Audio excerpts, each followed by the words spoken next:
Alright, this is basic host camera management. It should already be set. This one shouldn't have too much to reset. A lot of the time people touch the stuff and it messes with it, so make sure it's always like right. You want to make sure that HDMI right here, all these settings right here are like off, because when streaming they show up, like the focus assist shows up. I think it actually showed up on a lot of the clips I just recorded. I'm a little worried about that, but whatever.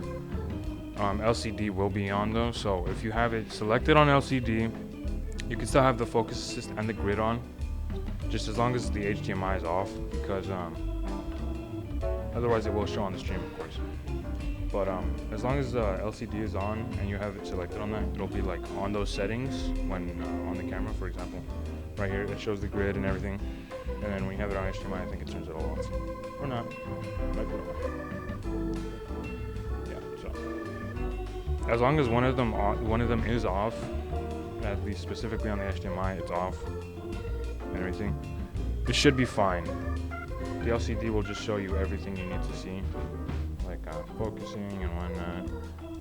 You get the idea. It makes sense. But that's pretty much it. Just make sure the settings are all right and everything. And nobody touch them, please. It's annoying to set up for other people, especially if you're not the one resetting it up. If you don't mind setting it up, that's fine, I guess. As long as you put it back to the way it was. This is basic prompter usage, alright? I'm pretty sure you all know what an on button looks like. So, I'm not gonna go over turning on the prompter because it's right there. Instead, I'm gonna go over something a little more hidden.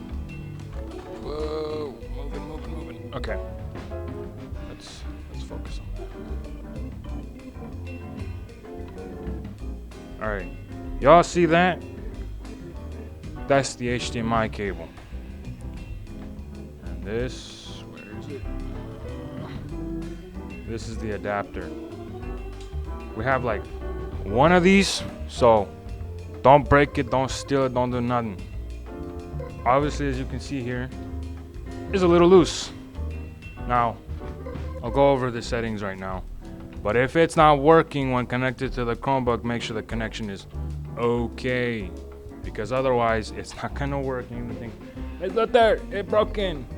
Help me fix it. And then when she fixes it just by fixing the HDMI cable slightly, you'll look like an idiot. So that's pretty much it for basic prompter usage. Make sure it's plugged in okay. Make sure it's not like slightly pulled out or anything.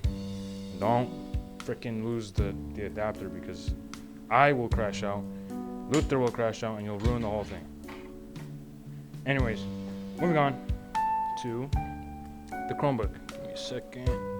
Okay, so onto the Chromebook, one of the most important things of all time. Give me a second. Okay. So that's what the cable is for. You plug it into the charger hole of the Chromebook. Just make sure your charger hole even works, because I know these Chromebooks don't tend to work at all. Mine literally has a feature. There it is.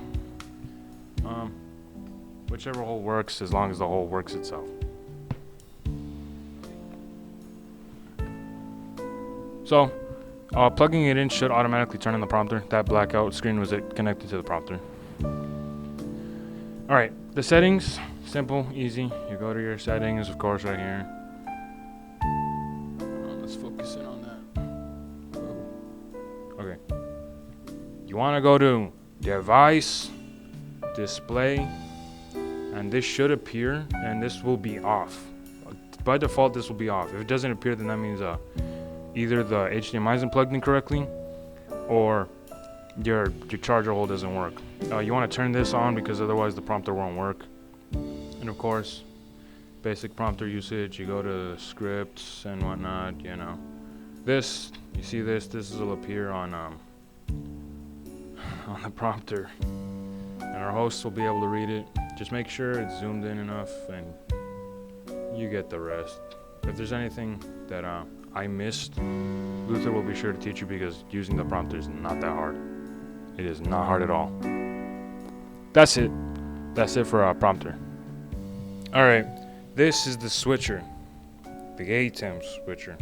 Mini, by the way. This is the thing you'll be using in case you're using extra cameras. Obviously, right now, at the moment, I do not have extra cameras. So, it just stays on one right here. It stays on one right here. If you want to switch to any other cameras, 1, 2, 3, 4. There are 4 HDMI plugins. Obviously, the first one is 1, and so on and so forth. You get the idea. Now, you want to have this plugged into the Mac at all times. As you can see here, multiple plugs. This one's the power. The webcam out. It's upside down, I know, but it's the Type-C cord right here. Connects directly to the MacBook. So make sure it's always plugged in at all times, and make sure you don't bend it or anything, because otherwise the connection will lose. As you noticed, it has this little mic connection too. Whoa, that you can't see that.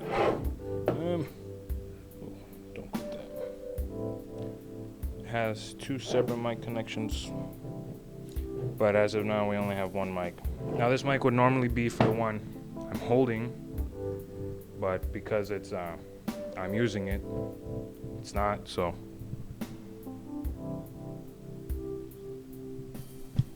that little silver piece is necessary, as it connects the mic to a sort of an aux cord type thing that allows it to be directly connected to the ATEM.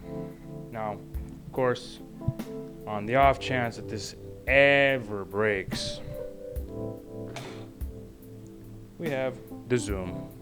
In case you don't know how to use the zoom, have Luther teach you, because I'm not going over that. It's basic film knowledge, and she should have taught you that. If you don't know, well then, I guess you're screwed then. We do have an actual aux cord that we used beforehand. This one, it'll stay here in this room because it's not needed for anything else outside of this room. So don't take anything that isn't yours. That's about it for ATEM switcher. If we had more cameras, I'd show you, but we don't. At least not plugged in right now, and I'm not gonna go through the hassle to plug them in and set them up for a tutorial you guys probably aren't gonna use.